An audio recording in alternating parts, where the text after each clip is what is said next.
Hello there and welcome back to the channel. Today we thought we would go over some things, some costs for coming to Thailand, what they are here in Thailand, and how you can take the information that we're going to give you and tailor it to your own specific needs. Before we get started, I'd like to say if you haven't subscribed, please consider subscribing. Yeah, please. And if you feel so inclined, buy us a coffee. We sure would appreciate it. If you like the video, give us a thumbs up. And if this is your first time seeing us, I'm Tony. I'm Kendall. We've been here for about 7 months now. Yep. So this information's still fairly fresh in our minds. So the first topic we're going to talk about is either buying or renting here. And I'm going to say 99.9% of you would be renting something here. Some of you will want condos, some will want houses, some will want houses with a yard. So property types vary all over the place. Yeah. So what I'm going to do is I'm going to show you a website that we used, and we found the house that we live in while we were still in the United States. Right. So we're going to give you the website, I'm going to show you how to use it, and it goes something like this. So to address housing, I thought it would be easiest just to show you how we found our place. Even when we were still in the US, we found our place to rent here in Thailand through this website here. And I will have a link to this website in the description so you can find it. So the first thing we do is we go over here and you got to pick what location in Thailand you're looking for, whether it be Bangkok. For me, I'm going to go with Chiang Mai. And then over here, whether you want to buy or rent, and then the property type, what you're looking for. Are you looking for a condo or a house? For this, I will just put house because that's what I would be looking for. And then I'm going to hit search. And what it will show you, and right now I think I have this, I think you could change this to any dollar or any denomination you want, but it's on baht. So it's showing you how much things are in baht. And it gives you a brief description on the house and pictures on it and who to contact. So what you can do with this is you can go up here to the top and put down, like, you got a price range, and this, again, this is in baht. Let's say it was from 15,000 baht to 20,000 baht is your price range that you're looking for. And now we're only searching in Chiang Mai for that. You can go through here and take a look at what they have. Let's say we wanted to look at this house. So we'll go ahead and click there. It'll tell you again that the rent and what it's about. And down here in this description, you can find a little bit more about it, like if they allow dogs or not, pets or whatever there is to do, and kind of give you an idea about the location. Some of them do have a map there where you can get an idea of where the property is. Next, we want to talk about gas prices. As you know, gas prices are going to change all over the place. So here is a screenshot of what the gas prices are in the middle of October. Okay, concerning gas prices, I thought it would be best just to show you how much gas costs right now, and you can figure out how much you're going to travel. So right now in Thai baht, it goes by liters here. It's 39, let's just call it 40 baht per liter, and 149 baht for a gallon. In US, for a gallon, that would be $4.45. And in the euro, you could see what it would be in euros here. Now groceries, what are you going to do about eating? So the grocery prices, I'm going to refer this one to Kindle.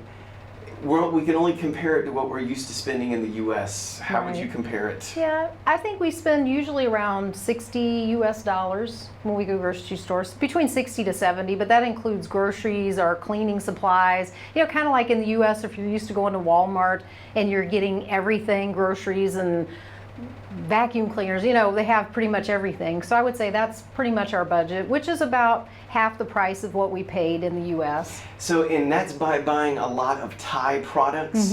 Right. There are grocery stores here if you're wanting some things from your home country. Right. But the prices go through the roof, such as we just bought some syrup. What kind of syrup we is got it? Log Cabin syrup, which in the U.S. that's a pretty common brand, and I think it was almost $9 for a bottle, which $9 for one that big. A little sticker shock, but when you want to make some French toast or pancakes at home, then you're gonna pay it. And just a warning, spices, if you're wanting to make something real fancy, it's hard to find spices. Certain spices are more difficult to find, yes, and they are more expensive if you find certain things. And they do have a plethora of different spices here that you wouldn't find in your home country, but you're going to have to change the meals that you cook or the way you do them. Right. One other note I'd like to say is they don't typically have ovens in most of the homes. Most of them, no. Some do. Ours does, but that was one of Kendall's requirements for this house. Now, going out to eat, it is very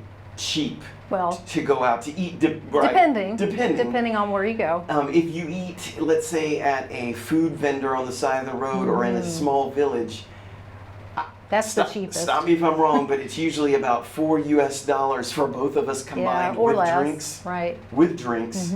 So you're looking for both. So half that, if it's just you're one person, $2. Yeah. And obviously that just depends on where you go, whether you're in Bangkok, whether you're in up north where we're at in Chiang Mai. It is more expensive in the south than it is in the north. Now you can get Western food. Yeah, Chiang Mai has a lot of restaurants that have really good Western food. German food, Mexican food, Italian, Indian, American, whatever. Everything. Whatever. You can get it here, but the price is a lot more. So your budget's going to go up from there. But just know, if you're on a shoestring budget, you can eat for $2 a meal here. Or less. No problem whatsoever. Yeah, and the other thing is, a lot of the meals, when we go to the grocery store, we buy things for breakfast because we always eat breakfast here, and some other meals and then snacks and stuff. But a lot of times we'll get Food Panda, which what that is they have an app. You go on their app and pick what you want. You can get Thai, you can get pretty much any restaurant delivered. We usually get Thai food, and even with the delivery and the tip and everything, it's extremely really low. Just the average delivery price is 11 baht, and I think that's what, like 30 cents? 30 some cents, yeah. It's like 30 cents for delivery. Yeah. And tipping is optional, but we always do 10 baht, which 10 is or 20 again baht. like 30 cents. Yeah. So we want to make sure they're taken care of. And there's there's many different services. There's Grab as an app, so you might want to check that one out. There's Food Panda, there's Took, and Lineman. Yeah, and there's a couple other ones I've just seen recently. Right. And the one we prefer to use is Food Panda. That's just our personal preference. Yeah. Now, one of the things that does cost more here is electricity, and I'm going to refer this one to Kendall. Yeah. Well, it's more than I would say we spent in the States. Our typical bill here is around 4,000 baht. So in the U.S. in the summer we would pay somewhere around 150 to 200 U.S. dollars, and our house was decent size. It was bigger than here, but yeah, we use the air conditioner every day, all the time. Just one. Just one, but yeah, if you don't use AC, you'd probably be a lot cheaper. If you're in a condo and don't use AC, I'm sure your bill would be a lot less than that. Now, water bill for those of you, well, I guess you live in a home, and I guess condos may have water bills. I'm sure they would. We haven't lived in one yet. Water is dirt cheap. Yeah. I mean, what is our monthly bill? Our monthly bill is usually less than 200 baht. And that's for, in the States, if you weren't on a, septic system, you would have to pay, your water bill would have sewage included, and it's usually really expensive. So, I mean, we take 1 or 2 showers a day. We have a washing machine, wash dishes and all that kind of stuff, and so it's very inexpensive for water here. So that's an easy one. Yeah. So internet, our internet is included with our rent, so we didn't actually go out and shop for it. And I know before we left the U.S., I was wanting to find out who are the internet carriers and what are the rates. So I put this little clip for you here. I wanted to show you a site. It's called 3BB. I'll scroll here and let you see that. 3BB Broadband. This is one of the many internet companies here in Thailand. I thought I would give you an idea of what a TV and internet bundle would be per month. You can see here they go obviously by data and speed, and you can see the different tiers here. All the way over here we've got the cost of 690 baht, 800 baht, 1,000 baht, and 1,300 baht. I don't know what your speed requirements would be, so if you could be the best judgment of that, maybe based on what you have in your home country, this will give you an idea of what your internet cost would be if you had to pay for it, and it is not included in your monthly rent. Now phone, now this one's going to take a while. First we're going to tell you, I'm going to let Kendall tell you what we did before we left the U.S. and why we did it. Yeah, this would be applicable to the U.S. only. I don't know how other countries work, but we were with T-Mobile in the U.S. and we were still making payments on our iPhones. Well, the first thing we had to do before we moved is we had to pay off our iPhones, and we asked T-Mobile to unlock our phones. With T-Mobile, that's the only way we could get it unlocked, is to pay off our phones. So we paid them off, got it unlocked. So what that means is we could go to another carrier when we moved to Thailand. So then what I did was a lot of research on, I wanted to keep our U.S. phone numbers for banking purposes, or any kind of calls you would need to make to the U.S. It just would be easier to be able to have that number if we needed it for anything. So I found Google Voice was the best choice that lots of people in Thailand, when they moved to Thailand, had used, and it was $20 per phone. So basically what one-time fee. Yeah, one-time fee, just $20. So 20 for mine, 20 for his, one time, it's done. What we did was we came to ASQ in Bangkok. We were there for like 15 days. We just kept our number with T-Mobile and used the data and all that with our T-Mobile US number. When we got up to Chiang Mai, we figured out what cell provider we wanted to use. Which in this case was AIS. AIS. So we used them. So what we did was we went to the AIS store in Central Festival, I think. Right. And we paid for, basically it's an internet package for your phone. They give you some minutes, but it's not very many, but you can, they call it top up if you need to. I think we got, 100 megabytes, is that what it goes by? We've hardly used any of them, but it was a little over $110 for the whole year, US dollars, for the whole year for both of our phones. So it was very inexpensive. Very. We spent that or more than that per month in the US. Yes, yes. Another thing to note, when you come here from the US, you're going to need to get another SIM card. They'll give you that at AIS, stick it in your phone, and get you all set up. Right. So the reason we did the Google Voice and kept our other number is when you do banking and there's that two-step verification. Let's say you're going on to your bank account and it says they're going to send you an authorization code to your phone.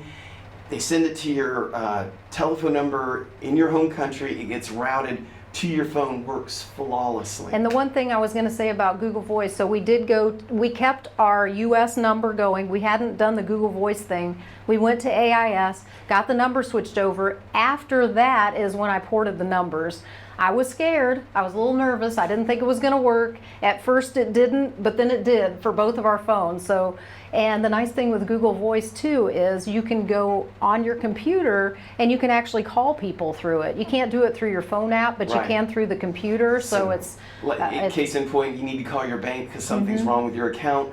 I go online, go onto Google Voice, type in the number, immediately call. I could talk all day. It won't cost me anything. Because it's coming from our U.S. number, so it's all virtually done. Next, we wanted to talk about transportation. Now, whether you're visiting here for a while or you're living here, you can rent motorbikes. You can rent them and cars for as long as you need them. I never had to do that, so I'm not exactly sure what the rates are for that. I can only tell you what we did. One, we bought a brand new motorbike. It's a scooter is what we would call it. Yeah, it's a Honda PCX. Honda PCX. We spent around $3,000 for US dollars, yep. And we wanted to buy one new only because when we've watched a lot of videos of Thailand flooding, and we always saw the video with the water way up above the bikes are see the covered in handlebars, and that's all. I'm like, oh. But anyway, so we bought that, and it works really well for us. And it's very helpful to have a motorbike here for parking purposes. Yeah, especially in the old city. Right, and navigating in and out. That old city's in Chiang Mai. So, and if you're in Bangkok, it would be a lot easier weaving in and out of traffic. But we also bought a car. Now, we bought a used car because car prices are fairly high here. Right. And how we found it is we went on Facebook, and we went on Marketplace, and we put in, of course, we live in Chiang Mai. Ended up finding a small red car that we really love, spent $3,000 for it. It's a little tiny car. But during the rainy season, it's golden because Yeah. you don't get rained on every time you go somewhere. Yeah, when we first moved here, or before we moved here, I said, "Oh, we won't need to get a car. We'll just use the motorbike and then use rent a car or whatever if we need it." Now it's much more convenient to have your own car. Yes. Grocery shopping, I mean everything. And if you don't have either and you're going to be here for just a short while, there is Bolt and Grab. Those are apps. Kind of like Uber, works the exact same way. Yeah. So you can use that to get around as well. Right. So as for gyms, Kendall and I have found it cheaper to pay per visit. Right. Because we only go 3 times a week versus a monthly membership to most of the gyms. Right. So you need to shop around for a gym. Some gyms that are inside with air conditioning are going to be more expensive than gyms that kind of have that, they're under shelter, but they're Right. outdoor, they're not indoor.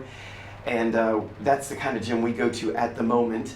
And we pay a lower rate. We pay 60 baht per person. each one, so 120 baht total for each visit to the gym, Yep. which in US dollars comes to right at $2 per visit per each of us, so $4 for both of us to go to the gym. So depending on how frequent you go to the gym is going to depend on what plan would work for you. Right. Now, eventually, you're going to have to get your laundry done. Now we have our washer and dryer, but before that, we had to go to the laundromat. I'll let Kendall tell you what everything cost. Yeah. So for the washing machine, it was around 50 baht, and the dryer was 40 baht. So to do a load of laundry was about 90 baht, which isn't bad. The only thing is you've got to take your laundry there, find a parking place, because usually you would take your car because, it's your laundry. So that's the only kind of hassle. But it worked out for us in the beginning. Right, if you're in a condo, you probably have one in your condo anyway. Right, yeah. The next thing is insurance, and I'm going to refer to Kendall on this one because I never touched it. Yeah, so health insurance. Some people come to Thailand and don't get health insurance, and that's fine depending on your situation. We just decided it was better to have some health insurance. So we went with an inpatient only policy. So any outpatient things that won't include, but usually those are relatively inexpensive. So for 1 year it was around 70,000 baht, but that's for the two of us combined. And as far as car insurance goes, for our little red car that we have, it was about 3,000 baht for a year's policy. Yep, so that's not very expensive at all. Now we did make a dental visit, just your normal 6-month Yeah. dental cleaning, and I think it was 800 baht per person. Right. And I have to say that it was very professional. It was actually a really awesome experience. And it went a little faster because the dentist is actually the one working on you, and they have the assistant, so there's actually multiple people Yeah, I think hovered there was over 3 you. people. Just close your eyes, let them do your thing, Yeah. and you'll be out of there quick. Yeah. Now, we do have something called a VPN, a virtual private network. So, yeah. Go ahead, Kendall. Okay, well, I found out it's good to have that when you're in Thailand. Let's say we're from the U.S.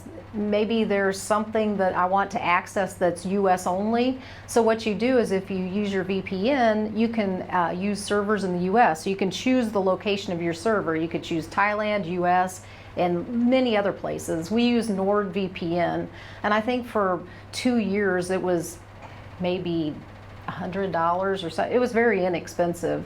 Plus, when you go on your banking apps and those kinds of things, it's good to be on a VPN anyway because it's more protection. But yeah, we like having the VPN. Now, when we came to Thailand, we knew we were still going to receive mail, official notifications for whatever, who knows. So Kendall set up something called a virtual mailbox back in the U.S. Again, I'm going to let her handle this one. Yeah, I did a lot of research before we came. So I wanted our address to still be in South Carolina because that's where we're from. So I found a place, it's called iPostal One.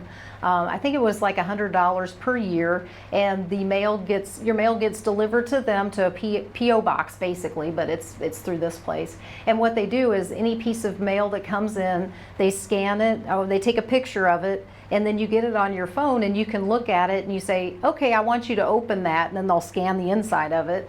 The scans cost you money, but a lot of stuff's just junk that you wouldn't need them to open anyway, and you just have them discard it. But it's really been a good peace of mind for any tax things you might get, or people that didn't know you moved, and that way you can still, won't miss anything. Won't miss anything, right? Well, we hope this information was useful for you. Again, go to the websites, see the rates, think about, write down everything that you normally have as one of your bills. Use some of this information to try to determine, what you'll end up spending here. Right, and we Thailand. didn't take into account entertainment because everybody's going to be different. Yeah, we're not even touching that one because we don't know what you do. Right. So, thank you for watching, and if you haven't subscribed, please consider subscribing.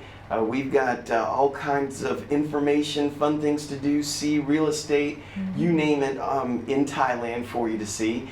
And if you feel so inclined, buy us a coffee. We'd really appreciate it. So until next time, we like to say, Kapkunka.